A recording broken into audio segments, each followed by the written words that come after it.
You're listening to Psych to Parent, where we turn brain science into tiny wins at home. I'm Dr. Amy, your not-so-typical school psychologist, mom of two, and endurance athlete. I love a good data set and a diagnostic manual. But I also forget permission slips, overthink IEP emails, and occasionally replay the moment I snapped at my kids in the car. In other words, I'm in the messy middle with you, not above it. This show is for parents of big feeling, big thinking kids who are tired of vague advice and Pinterest perfect behavior charts.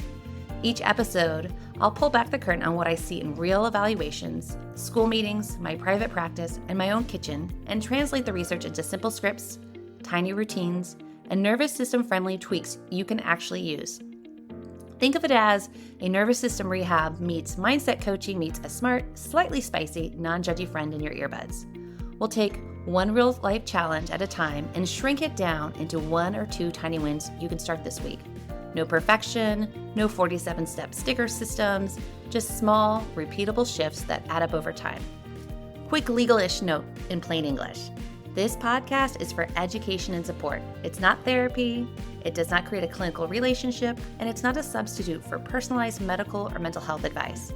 If you're worried about your child's safety or mental health, or your own, please reach out to a trusted professional. Okay, deep breath, drop your shoulders. You're not behind and you're not alone. Let's get psyched to parent. One pattern I notice every August after sitting with hundreds of families is that parents almost never come into my office worried about school supplies. They think they will start with the backpacks or the teacher assignment or the fact that their kid might need a physical, a sports form, 3 uniforms, and apparently a very specific type of folder that cannot be found in the state of Florida. But then within about 5 minutes, the conversation changes. We start talking about the child who struggles with transitions, the morning routine that never quite works, the kid who holds it together all day and then completely loses it because the wrong snack is in the pantry, whether this teacher is going to understand their kid, whether this is finally the year reading feels easier, whether middle school is going to be too much, whether soccer, homework, dinner, showers, and being a functioning human can all happen between pickup and bedtime. And underneath all of it is usually some version of, I feel like I'm already behind, and school hasn't even started yet, Dr. Amy. That is the pattern. It almost never starts with a backpack. It starts with the weight that parents are already carrying before the first bell rings. And honestly, I've had one of those moments myself. Just last week, I'm sitting here in my office recording this chapter and really this whole August series that I've kind of planned out in July. My kids are still in summer mode. Like, we have camps happening still this week. Bedtimes are more of a suggestion rather than this strict regimented pattern that we're following. I'm basically running science experiments and hoping nobody erupts when eventually I pull out the flashcards. Last week, I went to Target with my kids because we needed supplies for the 4th of July. That was the mission. 4th of July supplies. Maybe some red Solo cups, maybe something mildly patriotic, possibly a Cherry Coke Zero, because apparently that is how I prepare for major life transitions. And then we turned the corner, and there it was. The back to school section. Markers, planners, lunchboxes, backpacks. Giant signs quietly announcing that summer was over, even though I had not consented to that timeline. And I stopped. And I'm a school psychologist. I think about school for a living. I help families navigate school. I have spent 2 decades working with kids, educators. And my first thought when I saw this was, wait, what in the world is going on here? Is it already time to think about this? Do I need to be buying markers? Do my kids need to have a planner right now? Am I behind if I don't buy the planner? Is there a secret parent meeting that I missed? Am I behind? And then I kind of laughed and thought, nope, I'm putting this off for another month. Future Amy can deal with it. But I could not stop thinking about it because the more I thought about it, the more I realized that there actually are things we should begin thinking about before the first day of school. They're not just sitting in that aisle. The things that make the start of the school year easier are usually not the things you can buy at Target. And this is where this August series I'm hosting really came from. Because back to school is not just a shopping season. It's a family transition. Welcome back to Psych to Parent. I'm Dr. Amy Patenaude, I'm a school psychologist, a mom, endurance athlete, and your school psych mom friend who helps you translate the two worlds where school age kids spend most of their time, home and school. This month, we're talking about how to stay one step ahead of the school year. Not racing ahead, not competing with the moms who labeled all 64 crayons individually. God bless them. Not turning August into this 59-step family improvement plan that looks beautiful on somebody else's highlight reel and makes everyone in your actual house miserable. Staying one step ahead means looking around the next corner together. It means knowing what matters, what can wait, and what you can let go of. By the end of this episode, I want you to understand three things. First, why back to school feels mentally heavy before the school year even starts. Second, why preparing the backpack is not the same thing as preparing your family. And third, how to choose one or two tiny wins that make the transition easier without completely overhauling your life. Because you don't need to become a different parent before school starts. You need a clearer view of what is coming and one small place to begin. Can I give you permission to be excited for school to start and still feel completely unprepared for everything school starting requires? Those two things can be true. You can love your children deeply. Also, be ready for them to return to a building with trained professionals and a predictable lunch schedule. You can want the structure back and still resent the 14 apps, the 7 forms, the one email that says, please complete the attached packet, as though the packet is not 22 pages long. Because summer and school run on two different operating systems. Summer asks for flexibility, school asks for predictability. Summer allows lunch to happen when someone remembers food exists. School says the bus is coming whether everyone has located both shoes or not.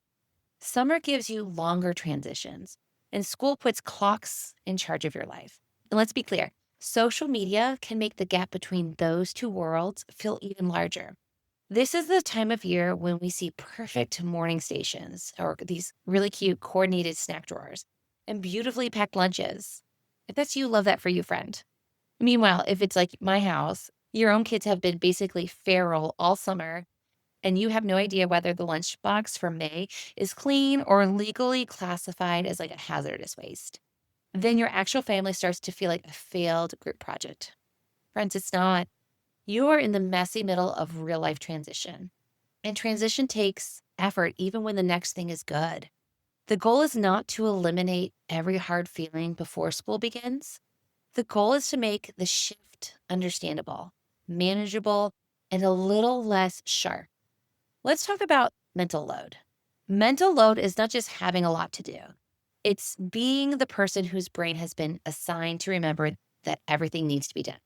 It's the thinking, anticipating, scheduling, monitoring, and remembering that keeps the family life moving. And it includes an emotional layer too. You are not only remembering the form or checking the uniform, you are wondering whether your child will feel comfortable, whether their teacher will understand them, and whether this year will be easier than the last one. Researchers have described mental load as the combination of cognitive labor and emotional labor. They also describe it as invisible, boundaryless, and enduring. So, in plain English, that means other people may not see it, but it follows you everywhere and it never feels completely finished. The uniform has a clear endpoint. You buy it, your child outgrows it 12 minutes later, but technically the task was completed. The emotional work does not have that same endpoint. You can pack the backpack and still lie awake at night wondering whether this year will be different for your kid. This is why a synchronized calendar can help, but it can't magically carry the entire load for you. The research on mental load specifically notes that the emotional responsibility attached to family planning is part of what makes the work so difficult to automate. There is also the pressure of too many roles feeling urgent at the same time. Parent, employee, driver, keeper of the forms, finder of the shoes, person who somehow knows that tomorrow is bring a potato to school day. Now, there's some longitudinal research on parenthood and time pressure. It describes parenting as a major life transition that requires roles, routines, and schedules to be reshuffled. The work can create ongoing role strain, especially when the person carrying it feels that several responsibilities need attention at once. So when you stand in Target and suddenly feel like your brain has a million tabs open, that is not evidence that you are disorganized. Your brain is holding a lot of open loops.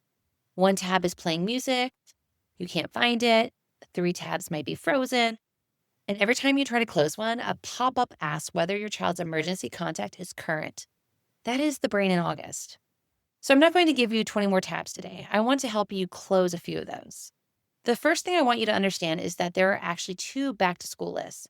There is the visible list, like things like pencils, folders, uniforms, shoes, all of that. Those things matter. And I'm not suggesting you send your kid to school barefoot with one broken crayon and a dream. But there is also an invisible list. Who needs more warning before transition? Who needs to see the classroom before they can picture themselves there? Who will come home starving and need quiet before questions? Which child will look completely fine at school and fall apart the moment they reach the car? Where did mornings, bedtime, and homework get stuck last year? What helped even a little? That invisible list is where your expertise lives.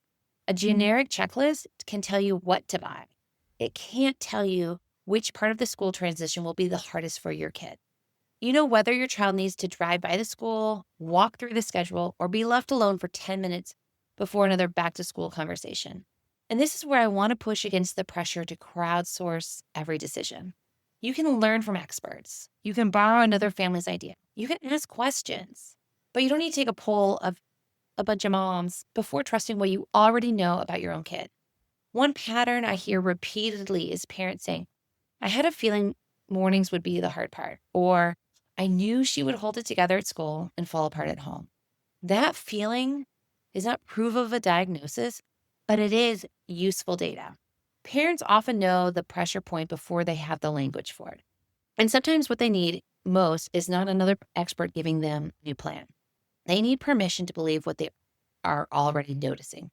Parents do not always know everything, and schools hold valuable information too. The two perspectives belong together. School family partnership guidance from the National Association of School Psychologists describe families and educators as active partners with different knowledge, shared responsibility, and important contributions to a child's success. It specifically rejects a one-size-fits-all approach because families' different needs, resources, preferences, and circumstances. That is why I end every episode by saying schools have expertise and you are the expert on your child. Not because one side is right and the other side is wrong, because kids need both. So before you download another checklist, ask yourself this: what do I already know about my child that should shape how we prepare? That's not overthinking. That's not being dramatic. That is using the information you already have. Let's talk about the second idea in this episode. That is using the information you already have. You don't need to crowdsource every decision about the child you have been raising for years. Advice can help. Your own data still matters. Now, let me tell you the second idea I want to cover in this episode. The goal is not to prepare your child for one first day. The goal is to prepare your family for the rhythm that follows it.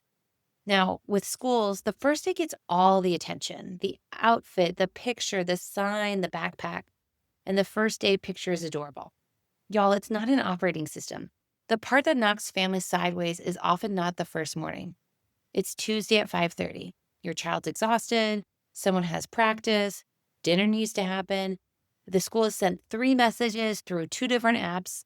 Some paper needs to be signed, and it's crumbled at the bottom of your kid's backpack. And a kid announces they need a poster board for tomorrow. That is the moment we are preparing for. Now, the APA Foundation's back to school guidance recommends beginning routines before the first day of school, talking early with children about their thoughts and feelings, and thinking proactively about how families and teachers will communicate. The point is not to create perfection, it is to increase predictability and avoid waiting until the family is already in the hard moment. So rather than asking, how do I create the perfect school routine? I want you to ask this: where does our family experience predictable friction? Friction is anything that repeatedly makes an ordinary task harder than it needs to be. No one knows where papers go. Friction. The sports schedule lives in one parent's email and nowhere else. Friction. Homework begins when your child's blood sugar and will to live have both reached zero. Friction. Every morning requires 6 separate decisions. Friction. When families are busy, small friction points multiply. And because the mental load is often invisible, the same person may keep noticing the problem, reminding everyone, and rebuilding the plan each and every day. Y'all, that is not really a system. That is one exhausted human acting as the family's external hard drive. Preparation means making one useful decision before you are under pressure. Where do the papers go? What happens first after school? Which nights stay lighter? Where does the schedule live? And just as importantly, what can be removed? We tend to assume preparing means adding. Add the routine, add the checklist, the activity, the tutoring, add the extra practice. Sometimes the most responsible back to school decision is canceling something, not buying another bin, not adding another enrichment activity, just looking at the calendar and saying, absolutely not, we live here too. Maybe your family does one less thing the weekend before school so the batteries are charged before the system asks everyone to run at full speed. Maybe lunches are repetitive, breakfasts repeat, and the command center is one piece of paper held to the refrigerator with a magnet from the dentist. Simple is allowed. Doesn't need to be cute. A system does not have to impress anyone.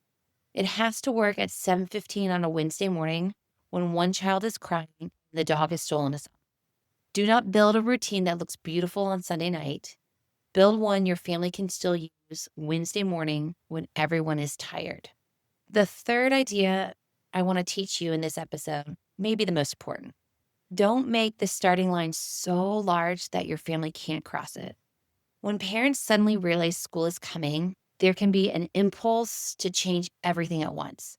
Earlier bedtime, less screen time, more reading, better meals, new chores, daily math facts, independent mornings, perfect backpack habits. And now your child has gone from eating popsicles in a bathing suit at 9 o'clock at night to attending a full personal development seminar on sleep, multiplication, hydration, independence, and character. That's a lot for a little person. And I also think that's a lot for a parent. Children often do better with new situations when they can picture what is coming and rehearse manageable pieces of it. The American Academy of Pediatrics suggests visiting or touring a new school when possible, rehearsing new situations or transportation routes, and easing into an earlier sleep routine before the first day of school, rather than changing everything at once. Notice what that guidance has in common. It makes the unknown concrete. It breaks a big transition into something a child can picture. In my work, I see this pattern repeatedly. Uncertainty is often harder than the event itself. A child might say, I don't want to go. But when we slow down, the real worry might be, where do I put my backpack? What if I can't find the bathroom? What if I don't know anyone at lunch? What if I get lost changing classes? A vague reassurance of, you'll be fine, may not answer the question that their brain is asking.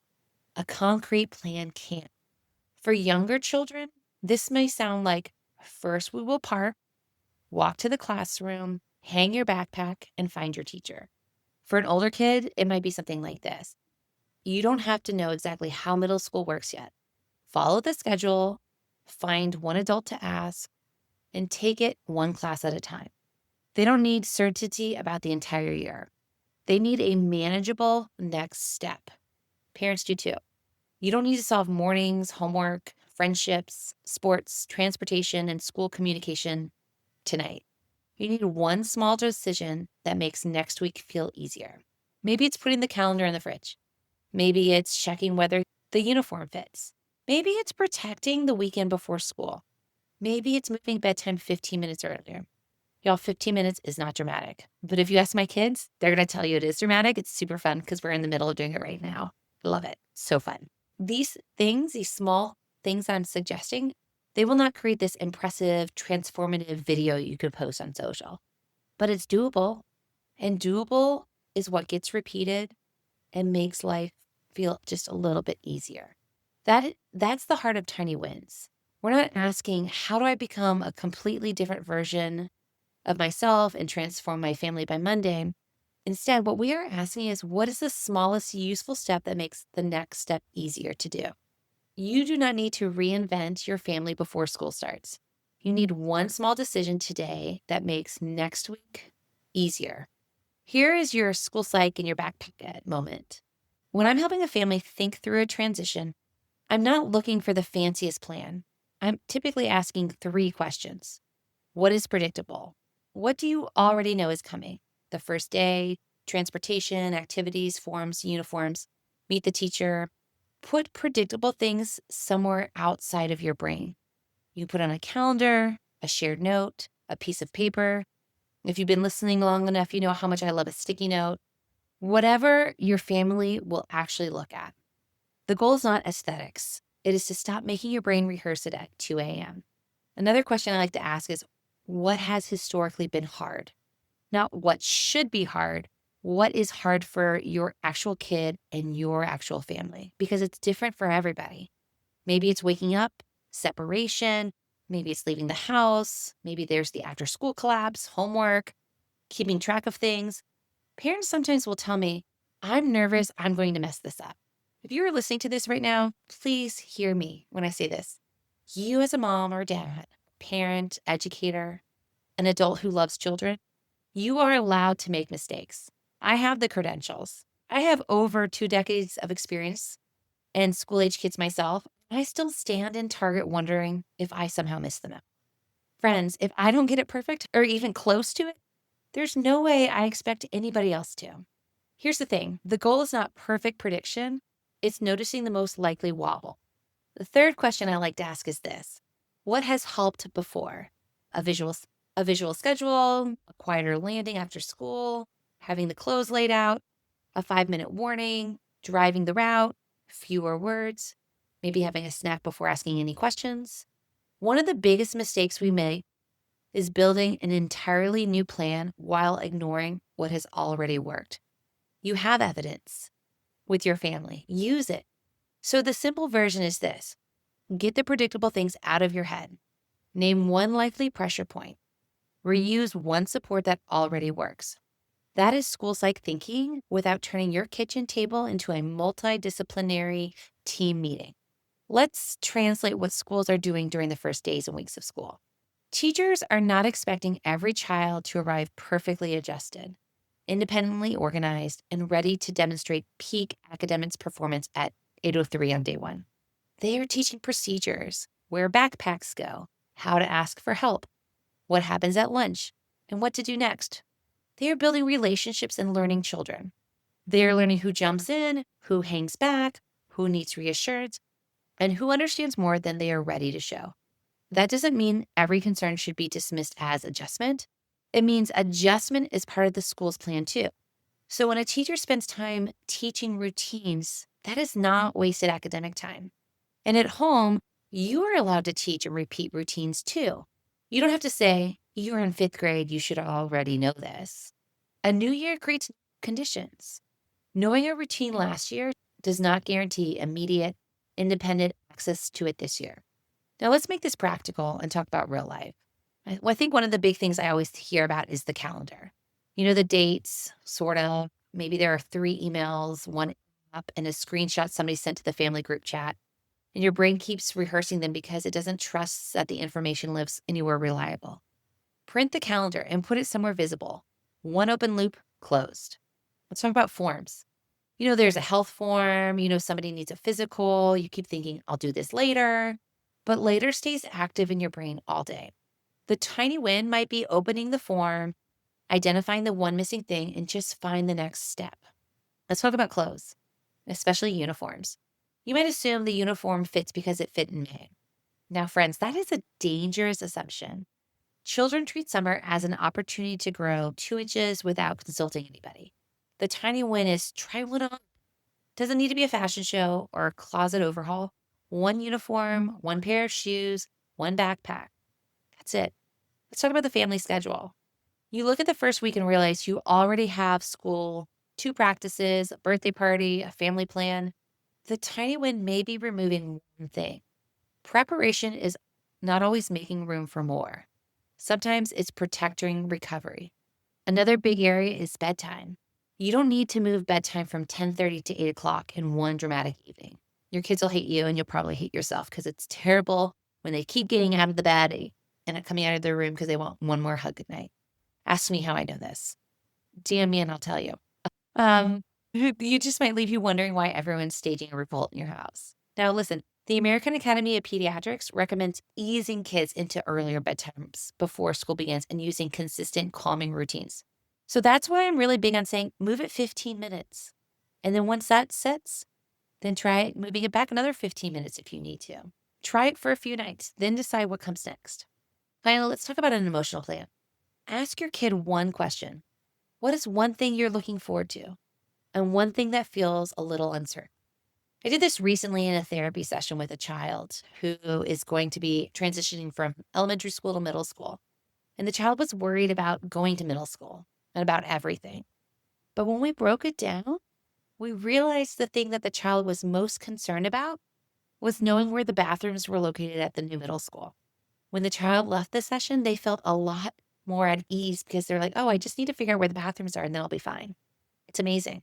We don't need to turn it into an interrogation. You're just gathering some information as a starting point, and that's enough. Let's have a big feeling kid reframe. As school gets closer, your child may become clingy, irritable, controlling, extra silly, suddenly unable to sleep. Maybe they're deeply invested in the exact brand of pencil they will use. They may say things like, I don't care, I'm not going, or this year is going to be terrible, or they may say nothing and then fall apart over something that appears completely unrelated. Their behavior might be saying, I know something big is coming, but I can't picture it yet. I am excited, and excitement feels a lot like anxiety in my body. I'm worried about things I don't know how to ask. I want control over this tiny thing because the larger thing feels uncertain. I need you to act like this is manageable. Now, kids look to us as adults to figure out how scared they should be. That doesn't mean you need to fake calm. It doesn't mean you need to promise everything will be perfect. It means you communicate. Yep, this is new, and we can handle new.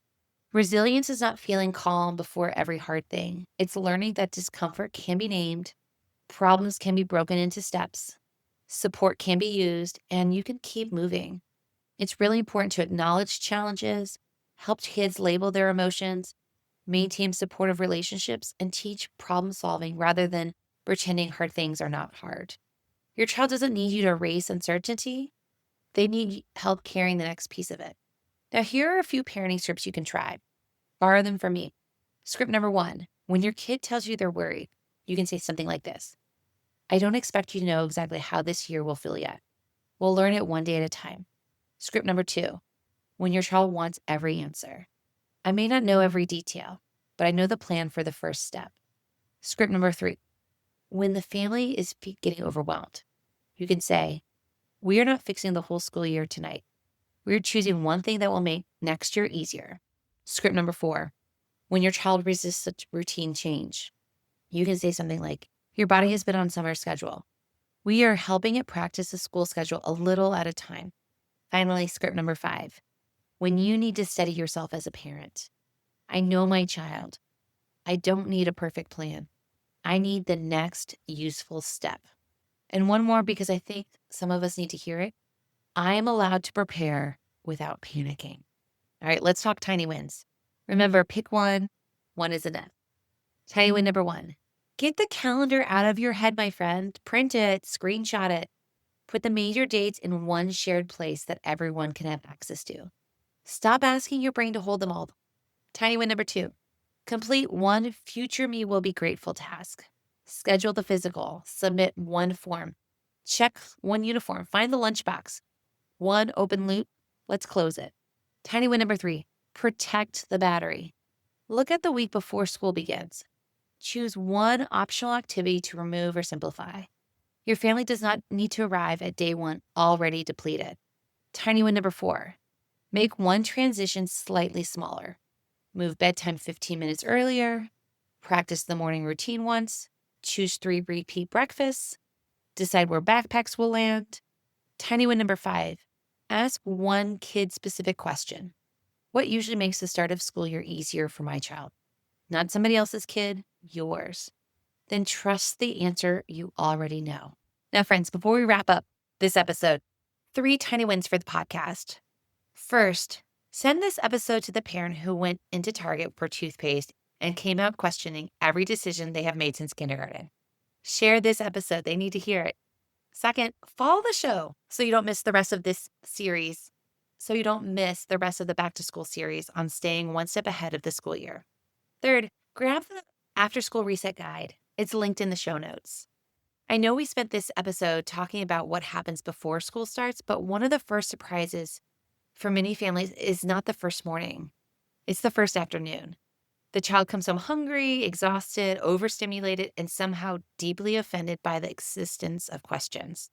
The after school reset guide gives you a simple order for that handoff. Drop the load, fuel and hydrate, create a quiet landing, connect briefly, and transition to what comes next.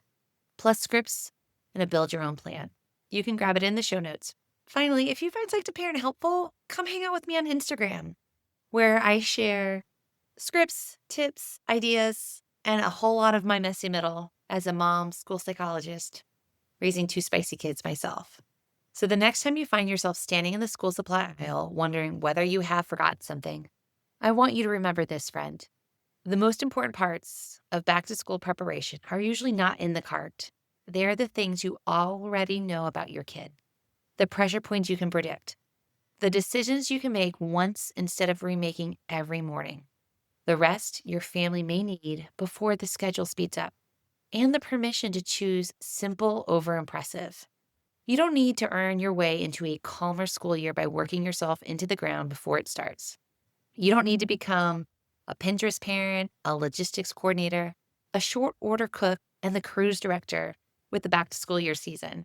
You already know more than you think you do. The school year does not become easier because parents work harder. It becomes easier because families know what matters, what can wait, and what they can let go of. Schools have expertise, and you are the expert on your child. Your insight is not extra, it's essential. We are not building a perfect school year. We are building a family system that can survive the messy middle, one small, doable step at a time. In the next episode, we are going to build on this and talk about how to reduce back to school chaos with simple routines, not the kind that require a laminator and a personality transplant, but the kind that make real mornings, real afternoons, and real family life easier. But this week, choose one tiny win. That's enough. And the next time you sit at that tiny round table in that tiny chair, remember, schools have expertise, and you are the expert on your child. Your insight is not extra, it's essential. You're not behind, you're building a partnership, and you're building skills. Yours and theirs, one small, doable step at a time. Until next time, my friends. Thank you for hanging out with me on Psych to Parent. I'm Dr. Amy, your not-so-typical school psychologist, and I'm genuinely glad you're here doing this work instead of quietly white-knuckling it and blaming yourself. Your tiny win from today's episode is simple. Do not overhaul your entire parenting style. Pick one idea, one sentence, or one tiny shift and try it in a low-stakes moment this week. Then notice what changes, even if it is just by 1%. If you want more support, head over to psychtoparent.com. You'll find show notes, simple scripts, and parent-friendly guides that go with these episodes. While you're there, make sure you join the Tiny Wins mailing list so you get weekly brain-based tips, real-life examples from my work with families, and first dibs on new workshops and resources. It's the easiest way for us to stay connected beyond the podcast. If this podcast was helpful, it really does matter when you tap follow or subscribe. Leave a quick review or text it to a friend who is parenting a big-feeling, big-hearted kid too. This podcast is for education and encouragement. It is not therapy, and it's not a substitute for individualized care. If you're worried about your child or yourself, please reach out to a trusted professional in your area. You are not behind. You are not broken. You are building something new, one tiny win at a time. I'll see you in the next episode, probably with a cold coffee in hand, cheering you on.